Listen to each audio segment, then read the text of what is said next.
इस मूवी के स्टार्ट में हमें अनीता नाम की लड़की को दिखाया जाता है जो एक पागल खाने में होती है, जो बहुत ही एग्रेसिव बिहेव करती है। जब नर्स अनीता के पास आती है तो वो उस पर हमला कर देती है। इस वजह से अनीता को कोठरी में बंद कर दिया जाता है और यहाँ अनीता अपने पास के बारे में सोचती है। अनीता हमेशा से ऐसी नहीं होती। अब हमें एक टाउन को दिखाया जाता है जिसका नाम डेविल कैटल होता है और अनीता अपने दोस्त जेनिफर के साथ यहाँ रहा करती है। अनीता अपने बॉयफ्रेंड से ज्यादा जेनिफर से प्यार करती है। इस टाउन में एक झरना है जिसका पानी एक गड्ढे में जाता है। वो पानी कहाँ जाता है आज तक पता ना चला। इसको मालूम करने के लिए बहुत से साइंटिस्ट और रिसर्चर एक्सपेरिमेंट करते हैं कि ये पानी जाता कहाँ है, मगर नाकाम रहते हैं।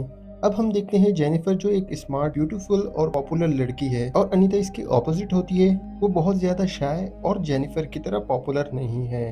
रात को अनीता जेनिफर के साथ एक क्लब में जाती है जहां एक बैंड परफॉर्म कर रहा होता है और यहाँ जेनिफर की मुलाकात निकोलाई से होती है। इसके बाद जेनिफर निकोलाई के लिए ड्रिंक लेने जाती है। जब वो ड्रिंक लेने जाती है तो निकोलाई अपने दोस्त से जेनिफर के बारे में बोलता है जो अनीता सुन लेती है और वो जेनिफर को बताती है कि हमें यहाँ से चलना चाहिए, लेकिन जेनिफर अनीता को इग्नोर कर देती है। अब यहाँ आग लग जाती है और चारों तरफ अफरा तफरी होती है। जेनिफर और अनीता यहाँ से किसी तरह बाहर आ जाती है। अब निकोलाई भी बाहर आ जाता है। वो जेनिफर को अपने साथ आने को कहता है। अनीता उसको जाने से मना करती है लेकिन जेनिफर इसकी बात नहीं मानती। अनीता अभी परेशानी की हालत में घर आ जाती है। वो अपने बॉयफ्रेंड को कॉल करती है कि हमें उसकी मदद करनी चाहिए। अब अनीता को डोरबेल बजने की आवाज आती है। जब अनीता नीचे जाकर देखती है तो कोई नहीं होता। वो दोबारा घर के अंदर जाने लगती है लेकिन उसे घर के अंदर से आवाज आती है। जब वो देखती है तो वो जेनिफर होती है और उसके मुंह पर खून लगा होता है। इसके बाद जेनिफर कच्चा चिकन खाती है और खून की उल्टी करती है।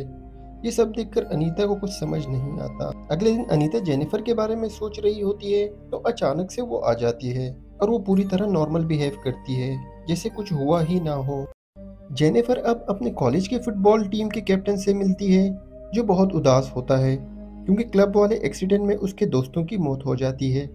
जेनिफर उसे अपने बातों में बहला फुसलाकर जंगल में ले जाती है और जंगल में जेनिफर उसे सिड्यूस करने लगती है और अब जेनिफर एक नया रूप लेती है और वो कैप्टन को मार देती है। कैप्टन के चिल्लाने की आवाज टीचर भी सुन लेता है और वो जंगल में पहुंच जाता है जहां वो देखता है कैप्टन की बॉडी को कुछ जानवर खा रहे हैं। ये देखकर वो बहुत डर जाता है। कुछ महीनों बाद जेनिफर अब बहुत ज्यादा थकी हुई लगती है। अब वो पहले की तरह एनर्जेटिक नहीं रही। क्लास के बाद एक स्टूडेंट जेनिफर को अपने साथ डेट पर सिनेमा जाने को कहता है लेकिन जेनिफर इसको कहती है इससे अच्छा हम कहीं और मिल सकते हैं और जेनिफर इसे अंडर कंस्ट्रक्शन बिल्डिंग में बुलाती है। रात को जब ये दोनों उस बिल्डिंग में होते हैं तो एकदम से जेनिफर की आंखों का कलर चेंज हो जाता है और आखिरकार जेनिफर इस लड़के को भी मार देती है और उसका खून पीने लगती है। रात को जब अनीता अपने बेड पर सो रही होती है तो वहाँ जेनिफर आ जाती है। अनीता को कुछ भी समझ नहीं आता कि जेनिफर के साथ ये क्या हो रहा है और अब जेनिफर अनीता को बताती है तो मैं निकोलाई के साथ झरने के पास गई थी। दरअसल निकोलाई और उसके दोस्त शैतान की पूजा करते थे और वो ये सब इसलिए कर रहे थे ताकि उनको अपने म्यूजिक कैरियर में बूस्ट मिल सके।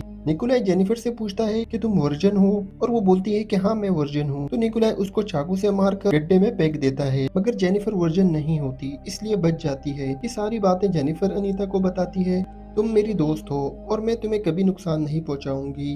मुझे इंसानी गोश्त चाहिए होता है और वो खाकर मैं पहले से ज्यादा एक्टिव और एनर्जेटिक हो जाती हूँ। इसके बाद जेनिफर अपना हाथ काट कर दिखाती है जो जख्म अपने आप भर जाता है। दरअसल जेनिफर के पास कुछ पावर आ जाती है।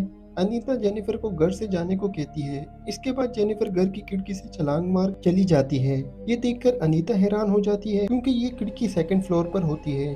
अनीता जेनिफर के लिए बहुत परेशान होती है और वो उसकी मदद करना चाहती है। अनीता अपने टाउन की लाइब्रेरी में जाती है और वहाँ पैरानॉर्मल बुक को पढ़ती है ताकि वो जान सके और हल निकाल सके। बुक पढ़ने के बाद अनीता को पता चलता है कि जेनिफर को ठीक करने का एक ही तरीका है कि उसके दिल पर चाकू से वार किया जाए। अनीता ये सब बातें अपने बॉयफ्रेंड को बताती है लेकिन वो इन सब पर यकीन नहीं करता। अनीता चिप से कहती है टाउन में लोगों की डेथ बढ़ने की वजह भी जेनिफर है क्योंकि जेनिफर को एक्टिव, एनर्जेटिक और यंग रहने के लिए इंसानी मांस चाहिए होता है, तभी वो लोगों को मार कर उनका मांस खाती है। अब कुछ दिनों बाद कॉलेज में एक फंक्शन का दिन आता है जहाँ सब स्टूडेंट इकट्ठा होते हैं और यहाँ अनीता अपने बॉयफ्रेंड के इंतजार में होती है लेकिन पार्टी में ना तो जेनिफर नजर आती है और ना ही चिप्स। अनीता को जेनिफर पर शक होता है कि कहीं वो उसके बॉयफ्रेंड को ना मार दे, इसलिए अनीता फंक्शन छोड़कर चिप्स के घर आ जाती है लेकिन वो पहले ही घर से निकल गया होता है।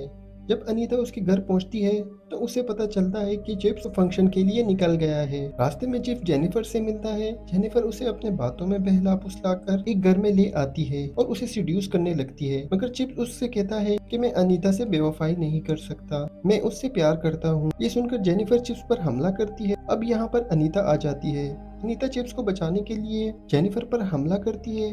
जेनिफर अनीता को कहती है कि मैं सिर्फ लड़कों का नहीं बल्कि लड़कियों का भी शिकार करती हूँ। अब वो अनीता को मारने के लिए आगे बढ़ती है, लेकिन तभी अनीता का बॉयफ्रेंड एक रॉड से उस पर हमला कर देता है, जिससे उसका बहुत खून बहता है और वो शदीद जख्मी हो जाता है।